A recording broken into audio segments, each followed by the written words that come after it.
Colson Skok, मैंने प्यार किया तो डरना क्या. Writer, director Faisal Fazluddin, producer Sanju Unnithan. Background score ചെയ്തിരിക്കുന്ന മിഹ്റാജ് ഖാലിദും വിജയ് ആനന്ദ് ചേർന്നിട്ടാണ്. നന്നായിട്ട് പടച്ചിട്ടുണ്ട്. കുറേ സീൻസൊക്കെ നല്ല രീതിക്ക് പമ്പ് ചെയ്യാൻ വേണ്ടിയിട്ട് സാധിച്ചിട്ടുണ്ട് ഇവരുടെ സ്കോറിംഗ് കൊണ്ട്. പിന്നെ ഓൾസോ ആക്ഷൻ സീക്വൻസിലും ഒക്കെ നല്ല സ്കോറിംഗ് ആയിരുന്നു. മ്യൂസിക് ഇലക്ട്രോണിക്കലിയാണ്. ഒരു പാട്ട് കൊള്ളാം, മേനെ പ്യാർ കിയ എന്ന ടൈറ്റിലായിട്ട് കണക്ട് ചെയ്യുന്നൊരു പാട്ടുണ്ട്. പിന്നെ അങ്ങനെ ഒന്ന് രണ്ട് പാട്ടുകൾ. ഇതിൽ ഞാൻ ശരിക്കും അതായത് അറ്റ്മോസിലാണ് കണ്ടുള്ളത്. കണ്ടു തുടങ്ങിയപ്പോൾ തന്നെ ഇതിൻ്റെ സൗണ്ടിങ് കേട്ടപ്പോഴേ എനിക്ക് മനസ്സിലായി ഇത് പണി അറിയുന്ന ആരോ ചേർന്നിട്ടാണ് ചെയ്തിരിക്കുന്നതെന്ന്. പണി അറിയുന്ന ആരൊക്കെ ചേർന്നിട്ടാണ് ചെയ്തിരിക്കുന്നതെന്ന് എൻ്റെ ഊഹം തെറ്റിയില്ല. ഡിസൈൻ ചെയ്തിരിക്കുന്നത് രംഗനാഥ് രവി, മിക്സ് ചെയ്തിരിക്കുന്നത് വിഷ്ണു സുജാതൻ.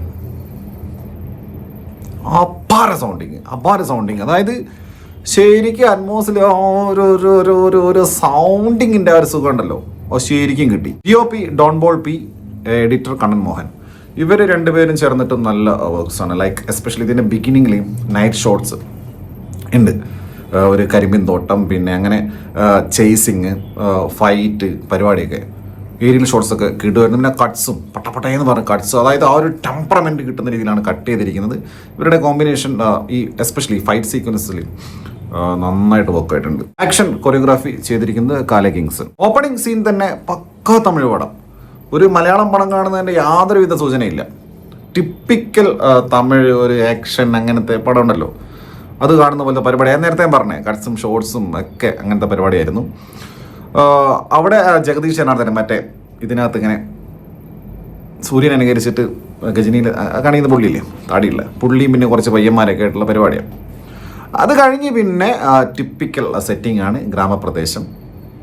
അവിടെ തൊഴിലിന് പോകാത്ത ചെറുപ്പക്കാരും പഠിക്കുന്ന ചെറുപ്പക്കാരും പിന്നെ കുറച്ച് പ്രായമായിട്ടുള്ള ചെറുപ്പക്കാരും ഒക്കെ ഉള്ളൊരു ഒരു സെറ്റപ്പ്. ഫുട്ബോൾ കളിക്കും, വെള്ളം വട്ടിക്കും, സിഗരറ്റ് വലിക്കും. അവിടെയാണ് കഥാനായകൻ ഹൃദു ഹാരൂൺ. പുള്ളി മുറയിൽ അഭിനയിച്ചിട്ടുണ്ട്. പുള്ളി അത്യാവശ്യം ആക്ഷനൊക്കെ ചെയ്യാനും കുറച്ച് അത്യാവശ്യം അഭിനയിക്കാൻ നെപ്പൊക്കെ ഇടാണെങ്കിലും അത്യാവശ്യം അഭിനയിക്കാനൊക്കെ അറിയുന്ന പുള്ളിയാണ്.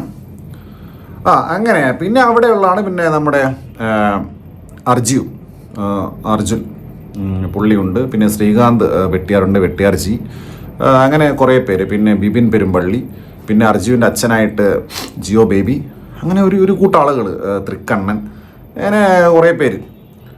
അവിടെ ഒരു ഗ്രാമപ്രദേശം, ഈ ഹൃദുൻ കോളേജിൽ പോകുന്ന പരിപാടിയൊക്കെയാണ്. അങ്ങനെ വലിയ കുഴപ്പമില്ലാതെ പോയിക്കൊണ്ടിരിക്കുന്ന സിനിമയായിരുന്നു. പിന്നെ അവിടേക്ക് നമ്മുടെ പ്രീതി മുകുന്ദൻ വരുവാണ്. കണ്ണപ്പയിലെ നായിക പ്രീതി മുകുന്ദൻ, ഒരു തമിഴ് പൊണ്ണായിട്ട്. പിന്നെ ഈ പടം ലവ് ട്രാക്കിലേക്ക് മാറുക.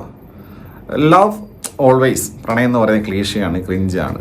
പക്ഷെ അത് നമ്മൾ സിനിമയിൽ കാണിക്കുന്ന സമയത്ത് നമുക്ക് എന്തെങ്കിലും ഒരു ഫ്രഷ്നെസ്, ഇനിയിപ്പോൾ 100,000 തവണ കാണിച്ച ലവ് സ്റ്റോറി കഴിഞ്ഞാലും വീണ്ടും കാണുമ്പോൾ എന്തെങ്കിലും ഫ്രഷ്നെസ് ഉണ്ട്. ഭയങ്കര ക്ലീഷേ.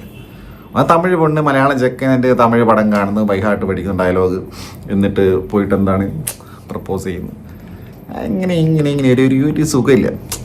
ഇങ്ങനെ ഒരു കെമിസ്ട്രി വർക്കാവുന്നില്ല. പ്രീതി മുകുന്ദൻ്റെ ഇതൊക്കെ ഭയങ്കര ആർട്ടിഫിഷ്യലായിട്ടാണ് ഫീൽ ചെയ്തിട്ടുള്ളത്. അങ്ങനെ കുറേ സമയം. പിന്നെ ഇടയ്ക്ക് വെട്ടിയർജിയുടെ ചില കൗണ്ടറും. പിന്നെ ഇതിൽ ഒരു സീക്വൻസ് ഉണ്ടായിരുന്നു, അർജിയു ഇദ്ദേഹത്തെ കാറ് കയറ്റി കൊണ്ടുപോകുന്നത്. അത് നല്ലൊരു പൊളി സീക്വൻസ് ആയിരുന്നു. അർജിയു ഒക്കെ കുഴപ്പമില്ലാതെ ചെയ്തിട്ടുണ്ട് കേട്ടോ. പുള്ളി കൗണ്ടറും പരിപാടിയും ഒക്കെ കുഴപ്പമില്ലാതെ ചെയ്ത് ഒപ്പിച്ചിട്ടുണ്ട്. പക്ഷെ പടം മൊത്തം ഇതാ ഈ ലവ് ട്രാക്ക്, അതിൻ്റെ പിന്നെ അയ്യോ പ്രണയം എന്നെല്ലാം പറഞ്ഞു കഴിഞ്ഞാൽ എൻ്റെ പൊന്നെ, വിഷം കുടിക്കൽ, വണ്ടി ഇടിക്കൽ, ഇതൊക്കെ കലാകാലമായിട്ട് നമ്മൾ കാണുന്ന. പക്ഷേ ഡയറക്ടർ മാക്സിമം ട്രൈ ചെയ്തിട്ടുണ്ട്. അതായത് ക്ലീഷയാണെങ്കിലും പമ്പ് ചെയ്ത് നല്ല സ്കോർ കൊടുത്ത് കോമഡിയൊക്കെ വർക്കൗട്ടൊക്കെ നോക്കി ചില പരിപാടികളൊക്കെ ചെയ്യാൻ ശ്രമിച്ചിട്ടുണ്ട്. പക്ഷെ ഇത് കണ്ടിരിക്കുമ്പോഴും ഇങ്ങനെ ഇത് തന്നെ വീണ്ടും അങ്ങനെയാണ്. പിന്നെ ഒരു ഫസ്റ്റ് ഹാഫ് പോയി കഴിഞ്ഞ് സെക്കൻഡ് ഹാഫ് എത്തിക്കഴിഞ്ഞപ്പോൾ ഇതിൻ്റെ ഒന്നാമതിൻ്റെ പേര് മേനെ പ്യാർ കിയ എന്നുള്ള പേര് എനിക്ക് ഒട്ടും സ്യൂട്ടബിളായിട്ട് ഫീൽ ചെയ്തിട്ടില്ല. കാരണം ഇതിൻ്റെ പേര് കണ്ടാൽ തന്നെ ഒരു അങ്ങനെ എന്തെങ്കിലും സിനിമയാണ് വിചാരിക്കുക. പക്ഷെ പടത്തിനകത്ത് കയറി കഴിഞ്ഞാൽ പടത്തിൻ്റെ ട്രീറ്റ്മെൻറ്റും ഇതിലുള്ള ആക്ഷനും പരിപാടിയൊക്കെ എസ്പെഷ്യലി സെക്കൻഡ് ഹാഫ് ആയിട്ട് ആ പേരങ്ങ് ഒത്തുപോകുന്നില്ല. അത് ഭയങ്കര കൺഫ്യൂസിങ് ആയി നെയിം. സീരിയസ്ലി ഭയങ്കര കൺഫ്യൂസിങ്ങാണ്. പടം കണ്ടു കഴിഞ്ഞാൽ മനസ്സിലാവും. സെക്കൻഡ് ഹാഫ് പിന്നെ മധുരയിലാണ്.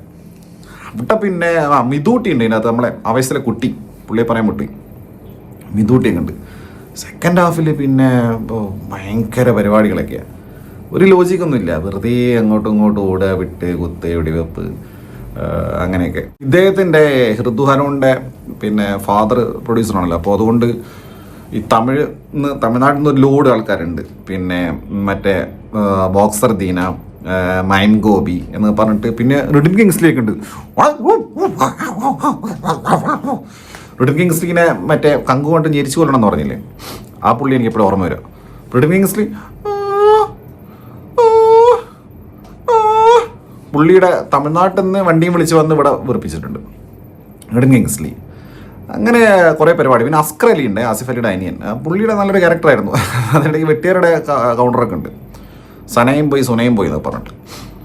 അങ്ങനെ അപ്പോൾ അസ്കർ അലി അത്യാവശ്യം നന്നായിട്ട് തന്നെ ചെയ്തിട്ടുണ്ട്. പുള്ളിക്കാണ് കുറച്ചുകൂടെ ഒരു റോളുള്ളത് മെയിനായിട്ട് ഈ ഹൃദുൻ കഴിഞ്ഞാൽ. അങ്ങനെയൊക്കെയുള്ള ഒരു സിനിമ. അതായത് പിന്നെ ക്ലൈമാക്സ് ഒക്കെ ആയപ്പോഴേക്കും പിന്നെ അയ്യോ, പിന്നെ ക്ലൈമാക്സും ടൈലൻറ്റും എന്താണ് ഇവർ ഉദ്ദേശിച്ചത് മനസ്സിലായിട്ടില്ല. എന്തൊക്കെയോ കാര്യമായിട്ട് ഉദ്ദേശിച്ചിട്ടുണ്ട്. അങ്ങനെ ഒരു ടിപ്പിക്കൽ ക്ലീഷേ. അതായത് ഈ ഒരു കാലഘട്ടത്തിന് ഒട്ടും യോജിച്ച സിനിമയായിട്ട് തോന്നുന്നില്ല.